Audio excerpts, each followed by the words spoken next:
Okay, my friends, we are going to go over one of my favorite guard passes. It's called the over-under pass, at least that's what I call it, where you have one arm over, one arm under a leg.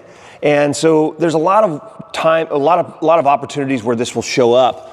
One of my other favorite guard passes is the stack pass. So I like opening the guard and coming underneath and trying to reach for the collar. But when people know that's going to happen, they'll get really heavy with this leg, and they'll make it difficult for you to get it up there, you know, so I can up on my shoulder so I can stack her. So I'm going to change the angle and I'm going to drop this down and I'm going to trap it. But most of the time, sometimes you'll be able to capture that knee, and that's awesome. You're right in the half guard, but a lot of times this is going to happen. This is going to be their reaction. So this knee will still be up. So what I'm going to do is I'm going to keep that foot trapped. I'm going to wrap around. This arm's going to come underneath like this. I'm going to grab her belt.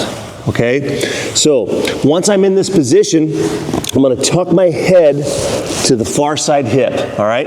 Next thing I'm going to do is I'm going to step this leg up just a little bit, right over top of my elbow, to put a little pressure on her hip. Okay, and get my arm in a really strong angle. So once I do that, I come here like this, I drop this down, and now all my weight's gonna go on that elbow, and I'm gonna sprawl on that leg. Now, it's very difficult with my arm stuck in there like a wedge with my weight on it for her to fight my arm with that leg, okay? So once I get in that position, I'm gonna walk my hips around until I clear that knee. All right, once I clear the knee, I'm just sprawling. It's a lot of pressure, right?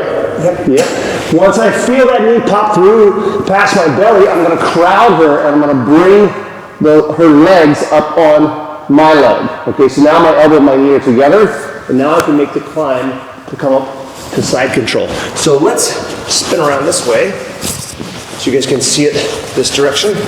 So from this angle, it looks like this. Once I pin that foot to the floor, I'm going to come over top of that leg, right down by her hip. This arm's going to come underneath. I'm going to grab her belt. I come up, I pinch down with my leg on my elbow, and now I'm going to sprawl. My belly is almost on the floor. I use pressure to move my hips until that knee pops through. Once it does, I'm going to crowd it and I'm kind of pulling her up like this with my elbow and my knee together. Once I have that, I climb up into side control. Okay, so again, there's plenty of ways to get this foot trapped. Sometimes the person is just recovering guard, and we find ourselves here. She's in half guard, she gets her knee through, she comes back, and now I stop her here, okay? Now what I'm gonna do is I'm gonna keep that pinch tight. This arm's gonna come underneath, grab the belt again, step up, smash that elbow to the floor with my knee.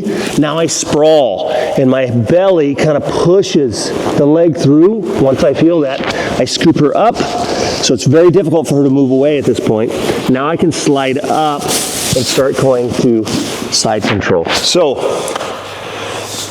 one of my favorite passes, that little detail of bringing the leg up and pinching the elbow down and getting that angle is really, really crucial, and it makes fighting the leg much, much easier. So give that a try, like, subscribe, all that good stuff. We'll see you soon.